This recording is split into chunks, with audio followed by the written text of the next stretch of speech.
Today I'm gonna pit the protagonists of two of my favorite series of all time against one another. Avatar Aang from Avatar The Last Airbender and Gon Freecs from Hunter x Hunter. With Aang and Gon actually sharing quite a bit in common in characterization and theming, along with the fact that the topic has never really been touched on, I thought it'd be interesting to assess who would come out on top if they were to fight. So let's get to it. Hunter x Hunter is a verse that has, in my opinion, never really been given too much justice in the scaling community at large, and if anything, it's downplayed a lot. One of the first feats we could look at for Gon's scaling happens in Greed Island. We see Gon's kick move faster than Genthu's explosion. As Genthu's explosion is visibly in the middle of expansion, we see Gon's kick tag Genthu right in the chin. Gon's kick would naturally have to move a far larger distance than Genthu's explosion in this instance, covering Genthu's height, which is consistent with the anime depiction as well. We also know that Gon would have had to kick in the time interval these explosions were detonated, as Gon was exploiting Genthu's defenseless head area because of the aura he expends during his Hatsu explosions. Given that Genthu is only vulnerable when he uses these explosions, and we don't see Gon move until after Genthu activates Little Flower, it is more than reasonable to assert Gon attacked within this time frame, which fits in line with the pacing and structure of the scene. Considering the average speed of a detonation explosion is just shy of hypersonic, this feat easily gets in excess of Mach 40. But even this is nowhere near Gon's captain speed. The beginning stages of the arc sees Killua and Gon getting manhandled by a nameless Ramat in close quarters, forcing them both to use Hatsu. As events pass, Killua is able to remove Illumi's needle, and when faced against the now Nen Amp Ramat, the tables completely turn, with Killua blitzing him with ease. Killua by the time of the Chimera Ant invasion would be several tiers faster than the aforementioned Mach 45 feat from Greed Island Gon, and an invasion Gon is more or less equals in speed with Killua base to base. A good example being when Gon and Killua simultaneously changed direction in order to dodge Yuppie's attack, as in they reacted, moved, and dodged at the exact same time in tandem. Obviously if one was faster than the other, especially by a significant amount, this would not even be possible. In terms of raw power, we can once again refer to Killua. Killua could blatantly face tank this explosion from the Carabid Beetle. The trees in the scan that are dwarfed by the explosion are themselves building size. This would make the explosion absolutely massive and pack the concussive force to violently fragment these trees into dozens of pieces, hundreds of meters into the air. This level of output is multi-city block level plus to even town level, and note here that Killua basically ignores the multi-city block level blunt force of the explosion entirely, only remotely phased by the heat. Now this feat is commonly cited for Hunter x Hunter scaling, but what doesn't get talked about is the Beetle himself. See, the Beetle is creating and projecting this explosion from his rear end, and as such would just the same be enduring this multi-city block level force, which he, like Killua, ignores. The Beetle is literally no-name fodder in the grand scheme of things, and we don't even know if he has Nen. I've already shown Killua mangling a Nen Amp Ramat, who at the very least should be relative to this Beetle physically speaking, but should realistically be superior to him in that respect. Which would definitely explain why the Beetle was actively running away from Killua and sought backup, and would be consistent with Killua's confidence that he could kill the Beetle with his bare hands. The Beetle even admitted he would not stand a chance against Killua in a 1v1. Gon being an enhancer not only scales to and above the stats of Killua, but he would scale even further beyond that of the Carabid Beetle, and we've actually seen Gon blatantly crush similarly ranked Chimera Ants with his bare hands. Now of course, anyone that knows Hunter x Hunter knows that this is only the baseline, as Gon can further increase his attack potency with Jajanken. To give some perspective on how far above Jajanken is to Gon's stats, we must first look at Ko in general. Ko distributes one's aura to certain areas of the body, bolstering Nen output on that specific body part at the expense of everything else. You can't even block a Ko punch normally without breaking your bones, and if you get hit without having aura defenses, you would be completely destroyed. Jajanken is essentially Ko, but taken to the absolute max, well above its baseline increase. With Jajanken, Gon was going to one-shot kill Morel. Morel himself not only has a baseline being relative to this version of Gon in stats, but having over 3 times the aura of Gon. In this scene, Morel maximizes his Nen defenses. Note that even Ken can allow you to tank attacks that would otherwise one-shot you, and Gon's Jajanken was going to kill him. Heck, even Gon's Jajangkin matching the output of Razor's volley is insanely impressive considering the massive gulf in aura, stats, and raw power between Razor and Gon. Now this is specifically Gon's rock we're talking about here. He also has two variations of this ability in Paper and Scissors. Now the AP of Paper isn't really too notable, but Scissors is worthy of discussion here. Though this particular technique lacks feats compared to rock, it still benefits from the scaling. After assessing Gon's Jajangkin's power, Centipede was fully confident he could withstand a rock attack, even forming a plan on how to win after he tanks the attack. However, Gon pulls a good old switcheroo, more on that later, using Scissors instead. The result is Gon's Scissors completely bypassing his defenses to the point that he is literally sliced apart, despite being poised to defend rock just prior. Switching over, Avatar scaling is notorious for having widely different interpretations of its scaling and truly has metas that are all over the place. It can be argued as low as building level or as high as outer versal. This too applies to speed, with some arguing the verse as slow as arrow timing while others push the verse to relativistic to even light speed. I am not in the business of a rational lowball or mindless wink, so in this video I'll try and follow where the consistency of feats and narrative of the Avatar verse lands us as far as power scaling and tiers. I'll just start off by addressing the elephant in the room, lighting timing. This has been a highly contentious subject that has plagued Avatar scaling communities for years. A popular argument against it is to posit that Avatar can't possibly be massively hypersonic, as we've seen relevant characters struggle with the Union Archers.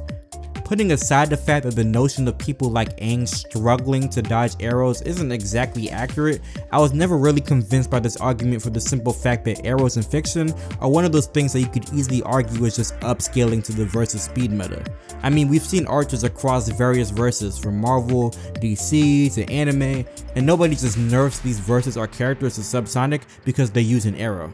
This is because, unlike a firearm which has a fixed and intrinsic speed, the speed of an arrow can directly be traced back to the stats of the firer. For example, strength allows you to pull back a heavier draw weight, allowing you to impart more energy onto the arrow to make it go faster. Someone like, say, Green Arrow for example, is way stronger than anyone in real life, so obviously it doesn't make sense for his arrows to be relegated to the average subsonic figure. It'd be different if Green Arrow was using a pistol and consistently just going around shooting everybody with it, then I'd raise some eyebrows because a pistol is in no way correlated or remotely dependent on Green Arrow stats. This distinction allows for a notable amount of wiggle room and defines the difference between an anti-feat and a showing that was simply upscaled to the rest of the verse. Now with that being said, this is not to say I remotely agree with lightning speed Avatar. It should first be clarified that the only lightning timing feat I take remotely even seriously is Iroh's feat in Book 1 of reacting to clouds of ground natural lightning. Every other instance that is cited for this meta stems from characters reacting to the attacks from lightning benders. To put it bluntly, unlike clouds of ground natural lightning, it simply cannot be substantiated that each and every lightning bending attack is Mach 300. There's no proof that these attacks are as fast as actual lightning, point blank period. It is far more reasonable and convincing to refer to the speeds at which electricity moves through air between the supersonic and hypersonic plus ranges as a baseline, which, funnily enough, is consistent with the actual speed feats of the lightning bending attacks themselves. But to go back to Iroh's feat, it should be clarified that the speed of this feat doesn't actually track to lightning speed in the first place. Considering the sheer distance Iroh was away from the clouds, the reaction speed required to perform this feat wouldn't have to be close to the speed of lightning itself. This especially extends to Iroh's movement speed, which would only track to be Mach 64 in this feat. That said, even this level of speed I find to be quite dubious in Avatar. Now as I said before, the arrow anti-feats don't really move me too much, but there is however a far more convincing way to disprove these speeds for Avatar that happens to not only be insanely consistent, but also irrefutably intended by the author and narrative to cap characters below these speeds. Enter Toph's seismic sense. As we all know, being a blind earthbender, Toph uses her seismic sense as an echolocation-esque ability, detecting vibrations through the earth to map her surroundings. This is quite literally the only way Toph is able to function, let alone fight. Keep that in mind. Each and every time these vibrations are shown traveling through the ground and to Toph, and without any shown exception, their travel speed massively outspeeds everyone else, borderline statuing them, moving notably faster. For reference, even the fastest vibrations move through rock and earth at a mere Mach 23. These speeds are again always statuing everyone else, which is precisely why Toph was able to use it so effectively in combat. The vibrations being faster than everyone else creates a negligible lag time between the vibrations traveling to and reaching Toph, and Toph being able to attack in response to what she senses. This is just straight up too consistent and too ingrained in the narrative itself to ignore. At the barest of minimums, this establishes that the verse should by and large be slower than Mach 23, which actually does really track for the rest of the verse. By and large, Avatar's best speed feats are sitting in the supersonic to low hypersonic ranges. Not only would timing electricity attacks fall in this tier, but also Aang reacting to explosions. I mean, explosion timing is really consistent for the verse. These speeds truly make the most sense for this series holistically. In regards to raw power, Avatar is a lot more impressive. To first look at Aang's base form, using wind to solidify a massive quantity of lava, which gets into the small town level ranges. Now at the Avatar state, Aang can access the bending abilities of the previous Avatar, with their literal spirits being channeled through his body. This allows for Aang to pretty comfortably benefit from higher end scaling, which includes Yang Chen's feat of moving the clouds, which gets to large mountain, Setsu's feat of making 4 volcanoes erupt, and Karuk's of sinking an island, both of which getting to island to large island level. And of course, Kyoshi's famous feat of creating Kyoshi Island, which nets small country level output. At the peak of his powers, Aang would scale to all of these feats. Now from this, you may be thinking that the case is closed. Aang's high-end feats dwarf that of Gon's. I mean, it's small country level versus town level. Aang should just destroy him. One thing I hate about versus battle discourse these days is that it's too often flattened to a battle of who has higher AP, as if that is the only relevant factor in a battle. This practice is especially silly when it comes to a verse like Avatar, where the disparity between attack potency, which is by and large achieved through some form of bending, and physical stats is well documented. They are, in other words, glass cannons, with their physical scaling nowhere near their max bending output. Another issue with this AP beats all approach is that bending is used to do very specific things. It's not uniform in its application or output. It could work on a massive scale or a smaller scale, but there's no mechanism established that means that this island level output can be concentrated into a single attack. Like with Hunter x Hunter, we have the various applications of Nen, like Ko. In Dragon Ball, the entire key system makes it so we know for a fact that the larger scale attacks directly scale to the smaller scale ones. But in Avatar, not really. I mean, when Aang kicks a rock at people, is this rock town level just because he was able to bend a larger volume of earth at a later point? Is every gust of wind from Aang town level because they use a larger volume of wind to solidify lava? Is every individual fire and water blast from the Avatar state island level based on the feats of Avatar who were manipulating the element on a vastly wider scale? I mean, I really don't see why people make the default assumption of these area of effect attacks being able to be concentrated, and in truth, this wouldn't even make sense internally. Scale is clearly valued over potency in Avatar, which makes intuitive sense, as of course, manipulating a larger quantity of an element will be portrayed as stronger than manipulating smaller quantities. And this is consistently shown to be the case in Avatar. The more access you have to an element, the more quantity of the element that you're manipulating, that is inherently going to be more powerful than you manipulating a smaller scale of that element. That's why Toph uses bigger and bigger rocks, while Katara is more powerful and more useful when she has access to larger quantities of water, etc. And if it wasn't obvious, Gon enjoys a pretty massive speed advantage here, and should be able to physically mangle Aang with or without Jajanken. Now here's where I'll go over Gon's tactics just for fun's sake, because people often dismiss Jajanken as impractical because of his charge time, when in truth this has long been debunked by the series. Let's quickly look at the Knuckle fight. Knuckle was able to read Gon's aura like a book, using his aura reading to predict Gon's next attack and next move. This is on top of just blatantly knowing all of Jajanken's weaknesses going into the fight.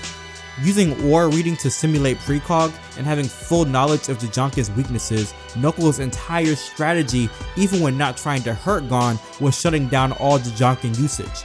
And to top it all off, Knuckle was a lot faster than Gon, so much so he moves faster than Gon can even perceive.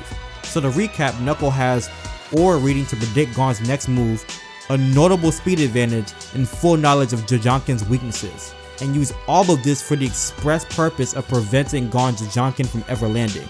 But as we all know, it does land. First off, Gon uses his Jajanken stance as a feint to lure in Knuckle before catching him off guard with an attack. He uses long windup to his advantage by messing with the enemy's mind. But of course, the most relevant thing here is Paper, which served as a decoy and a perfect setup for Jajanken. So if Jajanken can be set up and landed against someone who again has precog, is massively faster, and knows Jajanken's weaknesses and tries to actively exploit them, then I truly don't see how Aang is not getting tagged. And as shown here and in other instances, Gon can move as he's charging. And again, Gon is faster than Aang anyway. Truth be told, even if Aang's attacks were all island level or even as high as moon level, which is just crazy, it wouldn't matter because Gon is irrefutably faster and has the AP to put Aang down with one attack. So yeah, this fight isn't remotely close. Gon should make easy work of Aang. And that should do it. Let me know what y'all think in the comments, like and subscribe if you enjoy, and please let me know what verses and battles you'd like to see covered. Easy out.